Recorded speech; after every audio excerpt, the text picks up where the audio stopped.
A los primeros cristianos se les acusaba de canibalismo porque se comían el cuerpo y bebían la sangre de su fundador. La comunión eucarística desde el inicio ha sido el signo distintivo de los cristianos. Y si es tan importante, ¿será válido negárselo a alguien? ¿Se le puede negar la comunión a alguien? Cuando me hicieron esta pregunta, mi respuesta fue inmediata. Pues sí. Pero sé que todo lo que gira en torno al sacramento de la Eucaristía no puede abordarse de una manera simplista, así es que vamos a tener que adentrarnos un poco más en varias cuestiones.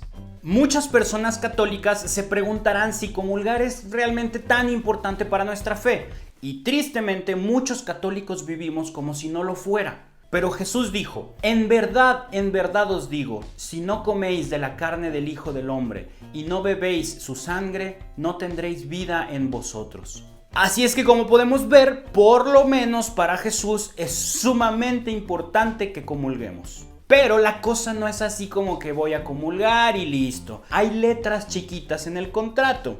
Y San Pablo nos hace el enorme favor de leerlas en voz alta. Quien coma el pan o beba el cáliz del Señor indignamente será reo del cuerpo y de la sangre del Señor. Examínese pues cada cual y coma entonces del pan y beba del cáliz. Pues quien come y bebe sin discernir el cuerpo, come y bebe su propio castigo. Esto ya nos va dando algunas pistas sobre las respuestas que estamos buscando.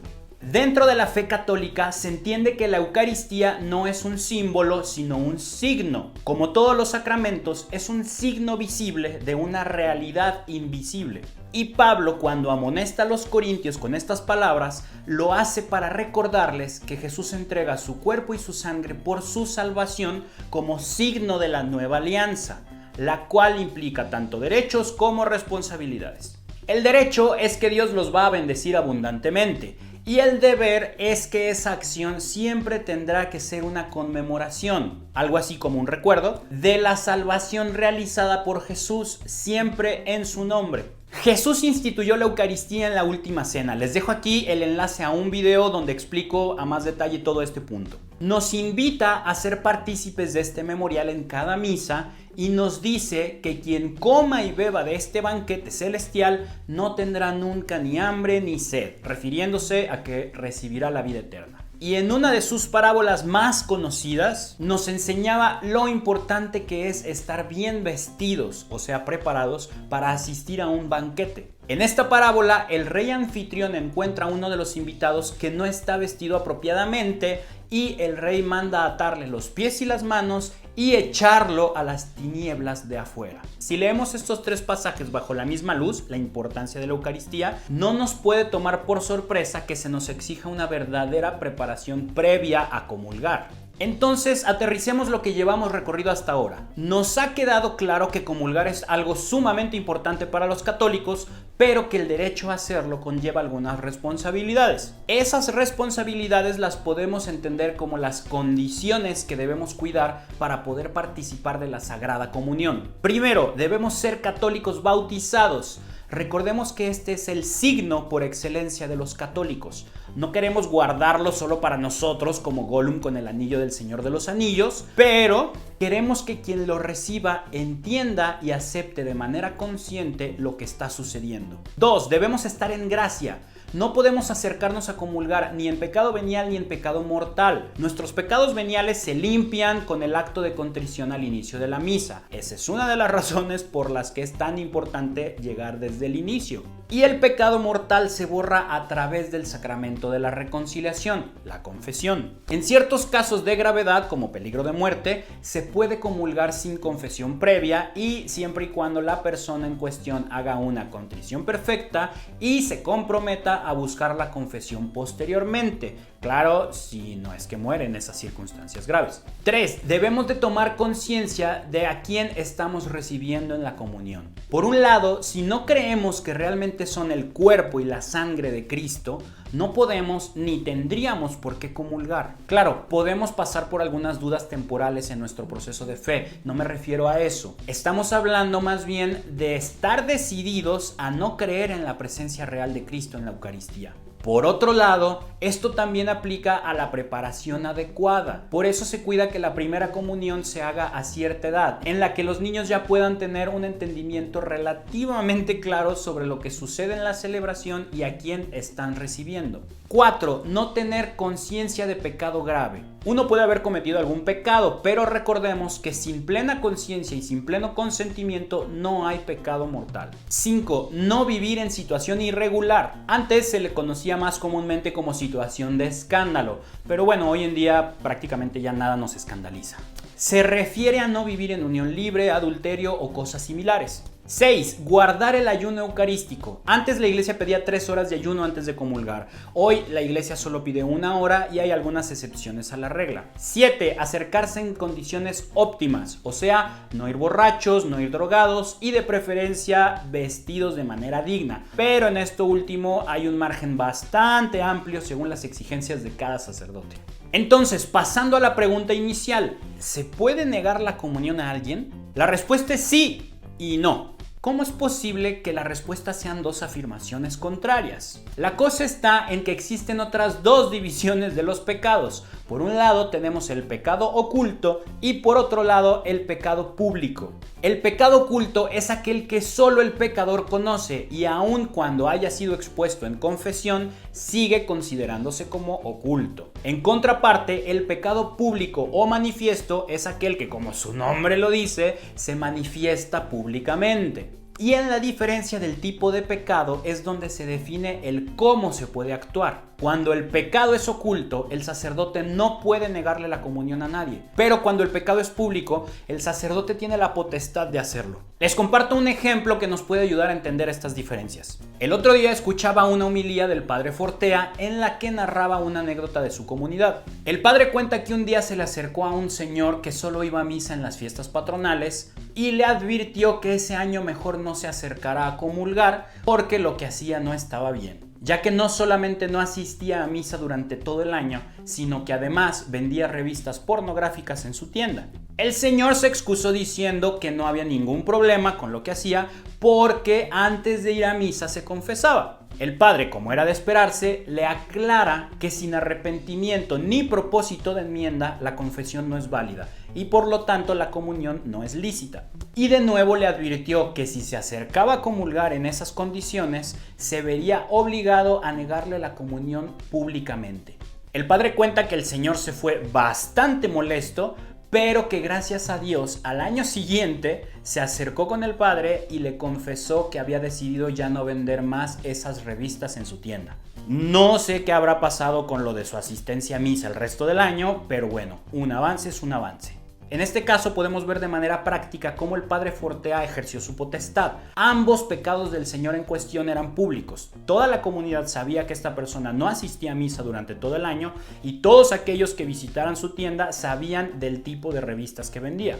¿Y por qué se hace esta diferencia entre ambos tipos de pecado? Aquí viene lo bueno. Veamos algunas de las declaraciones oficiales para este tema por parte de la Iglesia. El Código de Derecho Canónico en su artículo 195 dice: no deben ser admitidos a la Sagrada Comunión los excomulgados y los que están en entredicho después de la imposición o declaración de la pena y los que obstinadamente persisten en un manifiesto pecado grave. Una causa de excomunión podría ser el apoyo o la práctica del aborto, por ejemplo.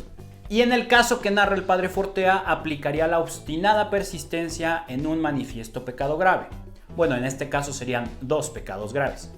Pero hay otro lado de la moneda. El artículo 220 del mismo derecho canónico dice: a nadie le es lícito lesionar ilegítimamente la buena fama de que alguien goza. Aquí entra la prudencia a la que está obligado el sacerdote. Les comparto una explicación que da Santo Tomás citando a San Cipriano, que estaba citando a San Agustín. Él dice que si los pecadores no son notorios, sino ocultos, no se les puede negar la Sagrada Comunión cuando la piden, puesto que a todo cristiano, por el mero hecho de estar bautizado, se le admite en la mesa del Señor.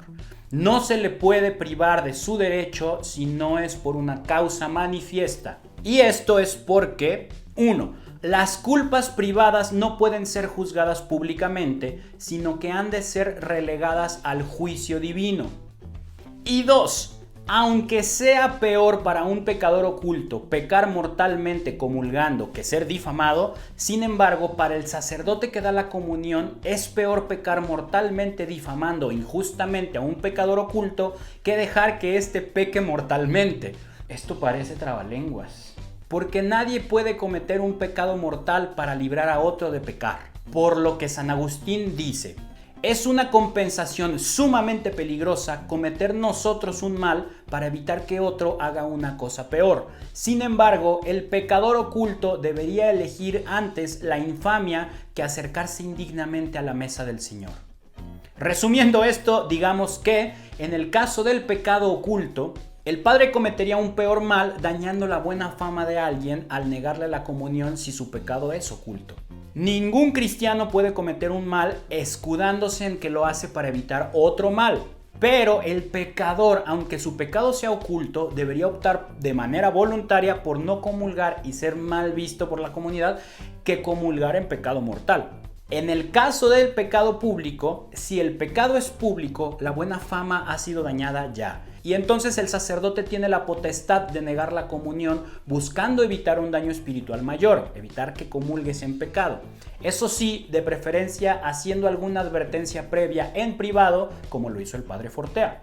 Ya para terminar, les comparto un comentario de San Agustín sobre las amonestaciones que nos hace San Pablo en la carta a los Corintios. El que no piensa como Cristo no come su carne ni bebe su sangre, aun cuando todos los días reciba para su juicio tan magno sacramento. No piensa como Cristo el que apartando de él el afecto de su corazón se vuelve al pecado. Y bien puede llamarse miserable a este tal a quien un bien tan grande es dado frecuentemente y de ello no recibe ni percibe una ventaja espiritual. San Pablo nos invita a discernir antes de comulgar y ese discernimiento debe llevarnos a creer firmemente en la presencia de Cristo en la Eucaristía y a creer que ese sacramento nos une íntimamente a Él y entre los fieles de la comunidad. Antes de cada misa debemos preguntarnos si creemos esto, si estamos convencidos de esto. Quizá tengamos alguna duda momentánea. De ser el caso, pidámosle a Dios más fe. Pero si no tenemos disposición alguna de creerlo, será mejor que no nos acerquemos a comulgar antes de hablarlo con nuestro párroco o nuestro guía espiritual. Y si en algún momento un sacerdote llega a negarte la comunión, te invito a que lo aceptes con humildad, sabiendo que su intención inicial será buscar evitarte un mayor daño espiritual, y claro que después lo busques y le pidas que te ayude a entender tanto su decisión como que te ayude a mejorar tu vida espiritual. Bueno, pues eso es todo por ahora. Les recuerdo que pueden hacernos llegar sus dudas sobre la fe católica, ya sea aquí en los comentarios o por mensaje privado en cualquiera de nuestras redes. Los invito a que se suscriban a nuestro canal de YouTube, denle un like a este video y denle click a la campanita. También pueden seguirnos en Instagram, Facebook, Twitter. En cada una de nuestras redes subimos contenido distinto: viajes, música, reflexiones, formación, reseñas de libros, de todo. Y hoy les hago una nueva invitación. Dense una vuelta por nuestro perfil de Patreon. Es una nueva faceta que estamos trabajando en este proyecto de evangelización y nos encantaría que se sumaran. Me encomiendo a sus oraciones y tengan por seguro que ustedes están en las mías. Yo soy Manu Casten y que Dios los bendiga.